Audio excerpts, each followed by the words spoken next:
Assalamualaikum warahmatullahi wabarakatuh. Halo teman-teman, kembali lagi bersama kita di podcast Himpunan Mahasiswa Jurusan Manajemen dengan tema Kuliah versus Organisasi. Sebelum kita lanjut, kayaknya kita perlu perkenalan dulu gak sih? Oh iya, kita perkenalan dulu ke teman-teman. Halo teman-teman, perkenalkan nama saya Dewita Tirmaswandia dan rekan saya Rini Fatimatu Zahra. Kedatangan tamu kali ini narasumber dari Ketua Umum DEMA periode 2023 sampai 2024, yaitu Ibu Tri Indah Landasari. Pastinya teman-teman banyak nih yang belum kenal dengan Ibu Indah. Untuk Ibu Indah bisa diperkenalkan. Terima kasih. Assalamualaikum warahmatullahi wabarakatuh. Waalaikumsalam warahmatullahi wabarakatuh. Selamat siang semuanya. Sebelumnya saya mengucapkan banyak terima kasih kepada teman-teman kepengurusan HMJM yang sudah mengundang saya di acara podcast perdana dengan tema organisasi versus kuliah ya. Ya sebelumnya perkenalkan, nama saya Tri Indah Landasari, sering dipanggil Indah. Alamat rumah saya di Pajurangan Gending, tanggal lahir 22 Juli 2001, lahir di Probolinggo. Untuk kesibukan saya pada saat ini adalah kalau pagi itu berjualan, kemudian kuliah, baru setelah itu organisasi. Nah, tema kali ini kan cocok dengan Ibu Indah. Secara kita tahu kan Ibu Indah ini bisa dibilang mahasiswa yang sibuk karena harus membagi waktunya antara organisasi dan kuliahnya. Ya kan? Bener banget Dew. Nah tentunya teman-teman online kita pasti penasaran kan? Makanya tetap stay tune di podcast kita kali ini. Lanjut, kita akan ke pertanyaan-pertanyaan yang nantinya akan dijawab oleh Ibu Indah. Pertanyaannya pertama adalah, bagaimana sih awal mula masuk organisasi sampai bisa di titik ini? Ya, untuk pertanyaannya awal mula bagaimana awal masuk ya? Ya. Jadi awal masuk organisasi itu sebelumnya saya itu dari semester 1 sampai 3 itu tidak pernah mengikuti organisasi karena pada saat itu perkuliahannya secara daring. Nah, maka dari itu saya tidak mengetahui di kampus ini ada organisasi apa aja karena kan daring. Baru setelah itu di semester 3 saya itu diajak oleh kakak tingkat untuk mengikuti organisasi. Dari semester 1 sampai 3 itu saya masih stay di rumah, nggak pernah kemana-mana. Tapi pada saat semester 3 saya sudah mulai punya teman dari cutting sendiri yang kemudian mengajak untuk ikut berorganisasi. Untuk yang organisasi awal itu saya mengikuti organisasi ekstra. Jadi ya organisasi ekstra. Baru setelah itu berapa bulan dari mengikuti organisasi ekstra, baru saya ikut di organisasi intra yaitu HMJM. Nah, apa yang sudah saya dapat di organisasi ekstra itu saya implementasikan ke organisasi intra, terutama di HMJM. Baru setelah di HMJM di periode 2021 sampai 2022 itu setelah selesai baru saya naik ke BEM di bagian keorganisasian di periode 2022 sampai 2023. Baru setelah itu naik ke DEMA sampai sekarang. Tuh awalnya. Pertanyaan kedua, bagaimana Ibu membagi waktu antara perkuliahan dan organisasi?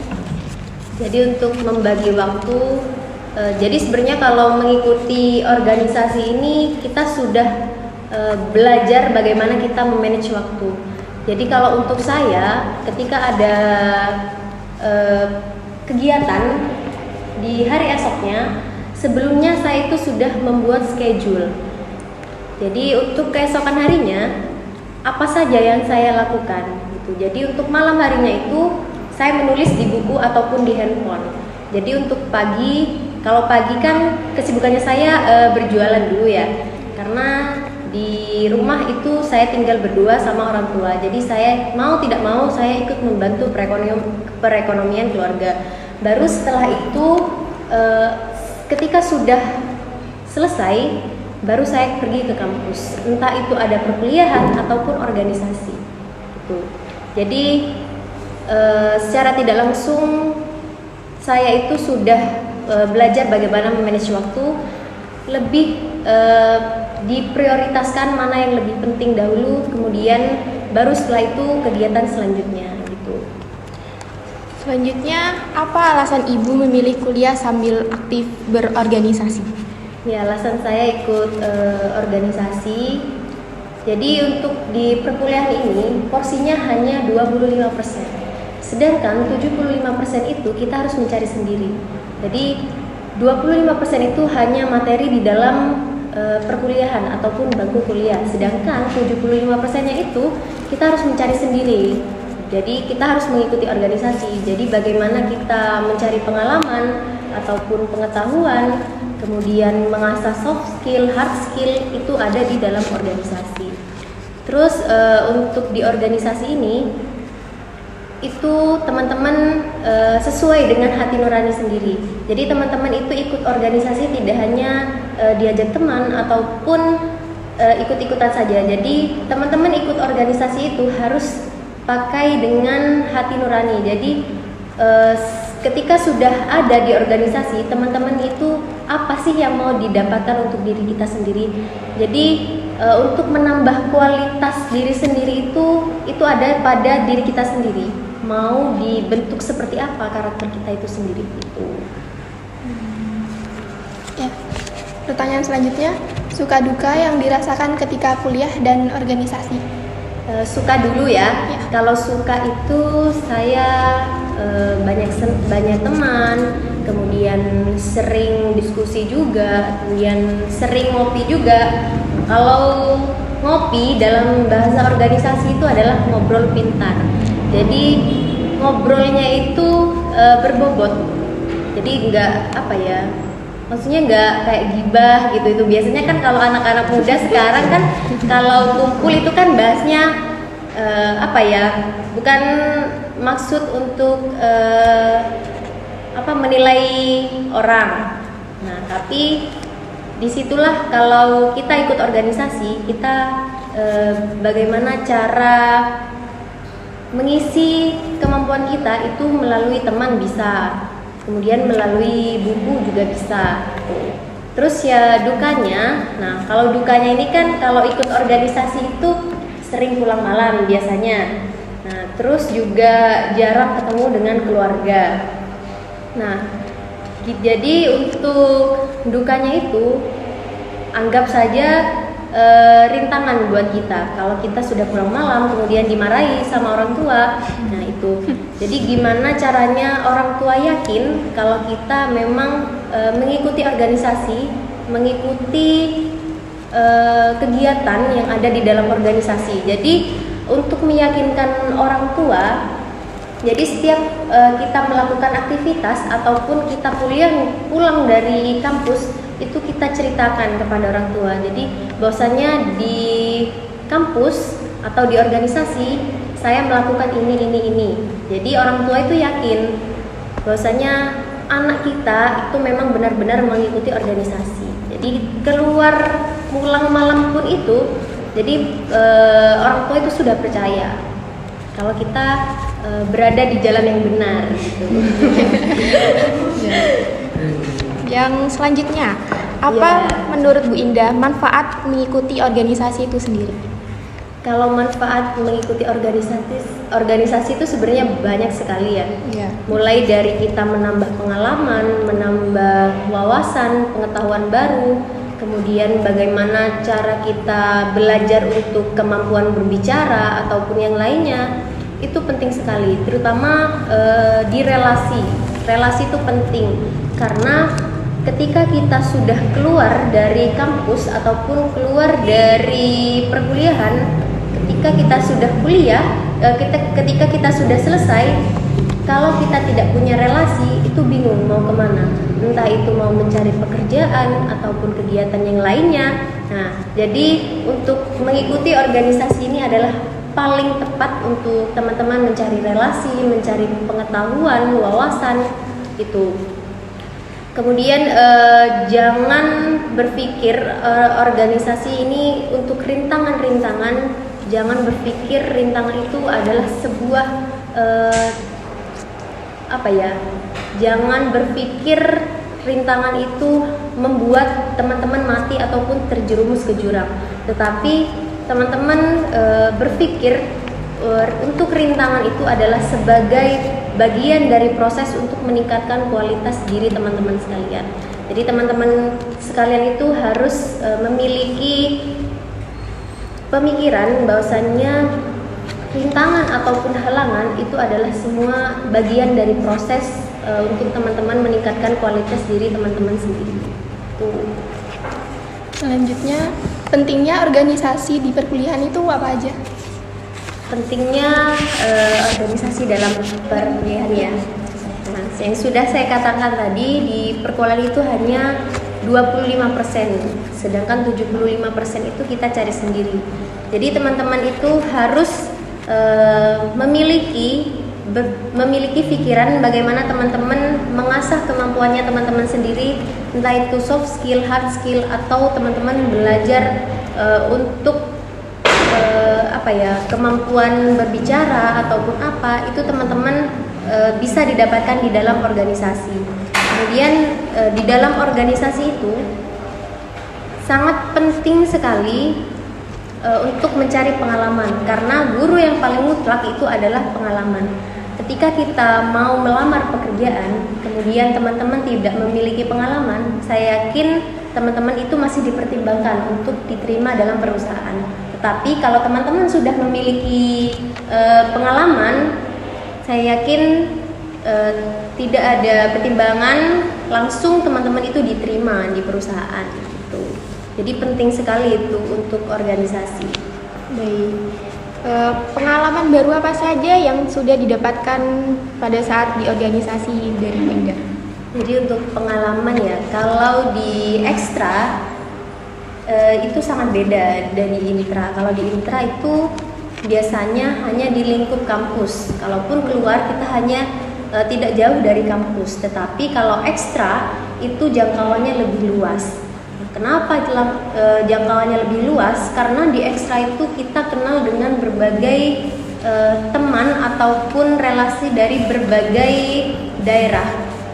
Yang artinya kita itu memiliki relasi yang jauh dari kota Probolinggo. Biasanya kan kalau di intrakampus kan temannya hanya itu-itu saja, tetapi kalau di ekstra itu lebih luas lagi. Jadi untuk di ekstra itu kesempatan untuk meningkatkan kualitas diri itu lebih besar. Karena di ekstra itu kita sudah tidak berada di lingkup kota Probolinggo, tetapi kita juga harus keluar. Nah, dan juga untuk orang-orangnya, kalau di ekstra itu kita bisa main-main ke pemerintahan ataupun ke perusahaan. Untuk pengalaman saya itu berada dalam satu ruangan Bapak Dewan Perwakilan Rakyat Republik Indonesia Komisi 10, kemudian DPR RI Komisi 4. Setelah itu sering juga ngobrol dengan pejabat-pejabat yang ada di Kabupaten Probolinggo ataupun di Kota Probolinggo. Jadi pengalaman itu yang buat saya untuk menggali pengetahuan-pengetahuan yang ada di pemerintahan. Kalau di intrakampus, pengalaman saya yang awalnya masih belum tahu organisasi itu seperti apa, jadi saya ikuti dulu alurnya. Jadi untuk ada kepanitiaan ataupun apa, jadi itu saya ikuti mulai dari yang sebelumnya saya tidak bisa membuat surat dan ikut organisasi itu, saya juga bisa membuat surat. Terus juga bagaimana standar operasionalnya di dalam fakultas ataupun di organisasi itu seperti apa. Jadi saya tahu.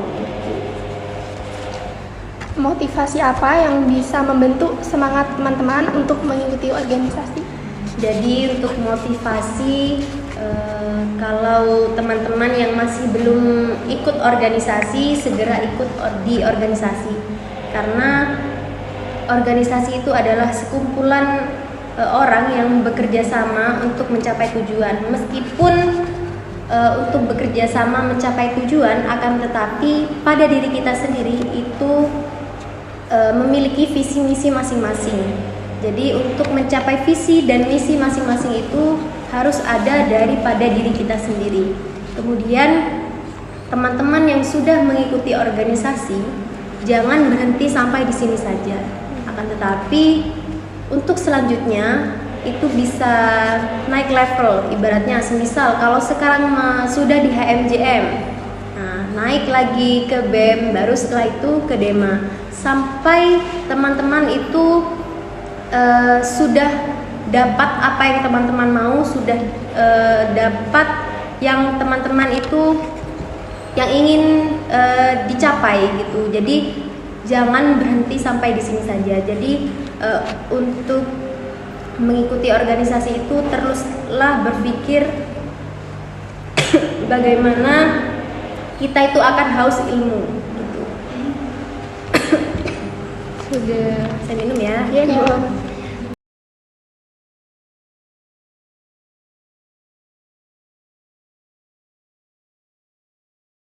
Kalau mengganggu perkuliahan itu untuk saat ini itu masih tidak ya, karena pada saat jam kuliah ataupun organisasi bebarengan itu saya masuk kuliah dulu. Jadi saya masuk kuliah dulu, kemudian saya izin ke dosen bahwasanya ada kegiatan organisasi yang tidak bisa saya tinggalkan, dan itu di-approve sama dosen saya. Jadi dosen itu mengerti apa yang mahasiswanya tahu, yang mahasiswanya inginkan. Jadi saya masuk kuliah dulu, kemudian saya izin ke dosen, dan itu tidak ada masalah buat dosen dan saya gitu. Jadi tidak mengganggu perkuliahan. Bahkan sekarang pun saya kan menempuh skripsi. Jadi saya itu bawa laptop kemana-mana gitu. Jadi kalau mahasiswa sudah semester atas itu kalau kemana-mana harus bawa laptop. Jadi ketika ada hidayah yang datang dari saya itu langsung buka laptop saya gitu. Jadi ya, jadi ada waktunya berorganisasi, juga ada waktunya mengerjakan skripsi gitu. Jadi tidak tertinggal lah gitu. Jadi seimbang antara organisasi sama kuliah gitu. Kalaupun ada mahasiswa yang mementingkan organisasi daripada kuliah, itu tergantung pada dirinya masing-masing. Karena pada akhirnya ketika kita ikut organisasi tetapi kita tidak lulus kuliah, itu kan sia-sia. Jadi harus seimbang antara kuliah sama organisasi itu. Jadi teman-teman kalau sudah ikut organisasi, kemudian ada tugas, ya sudah jalani saja ikut organisasi, kemudian ketika sudah kegiatannya baru kita mengerjakan. Kalaupun yang lebih urgent ataupun yang lebih mendesak, itu baru kita kerjakan dulu. Itu baru kemudian organisasi gitu.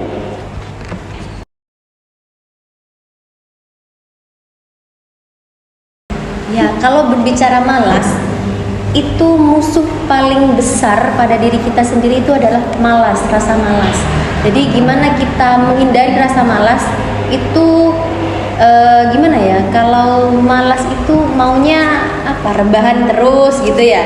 Tapi kita berpikir ke depan bahwasanya kalau kita malas itu kita berada tepat di posisi itu, tidak bisa melangkah ataupun maju ke depan. Artinya teman-teman itu mengurangi rasa malas itu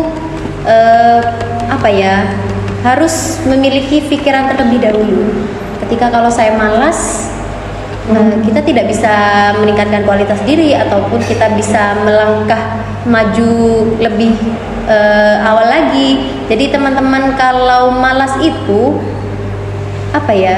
diminimalisir lah rasa malas itu buat teman-teman bisa meningkatkan kualitas diri teman-teman, karena musuh paling besar pada diri kita sendiri itu adalah rasa malas gitu. Jadi ketika teman-teman ada tugas ataupun ada apa, tugas itu jangan difikirkan tapi dikerjakan gitu.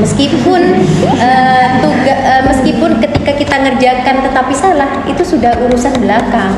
Jadi kita kerjakan dulu, baru nanti ketika sudah dikerjakan baru kita berpikir gitu. Buka dulu laptopnya, apa aja yang mau isi aja dulu. Untuk masalah salah atau tidaknya itu nanti urusan belakang, yang penting kita sudah kerjakan dulu gitu.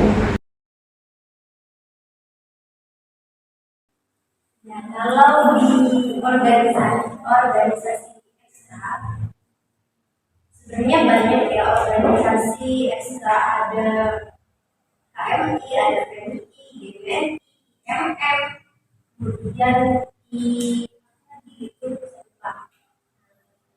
kalau di organisasi TMI itu sama seperti organisasi kita, ada kajian, kemudian ada rapat ataupun ada undangan, ya ada seminar itu sama. Tetapi kalau di organisasi TMI itu jawabannya lebih luas. Misal kita ada keperluan dengan pejabat yang ada di kabupaten atau kota, prosesnya lebih mudah karena organisasi ekstra ini relasinya sudah besar, entah itu organisasi HMI, PMI ataupun yang lain. Itu aksesnya lebih mudah karena organisasi ekstra itu sudah dalam naungan pemerintah kabupaten Probolinggo ataupun kota Probolinggo.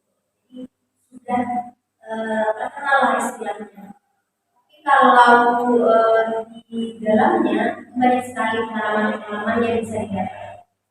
Misal kita ada undangan dari pemerintahan ataupun dari instansi, itu adalah sebuah pengalaman baru.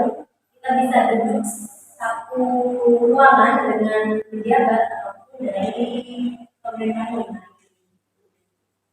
Jadi kalau untuk ekstra itu jadwalnya lebih luas daripada organisasi. Sebenarnya kalau itu di organisasi ekstra multimedia itu terserah pada diri kita masing-masing. Apa yang ingin teman-teman capai, apa yang ingin teman-teman mau, itu kan sesuai dengan hal teman-teman. Jadi teman-teman itu maunya apa? Jadi untuk semisal teman-teman itu malu untuk berbicara di depan banyak orang. Jadi di organisasi itu kita belajar seperti saat ini, kita belajar menjadi host, kita belajar berbicara di depan banyak orang. Biar tidak malu ataupun grogi, itu sering dilatih. Itu menjadi moderator ataupun MC. Jadi teman-teman sekiranya tidak malu berbicara di depan banyak orang.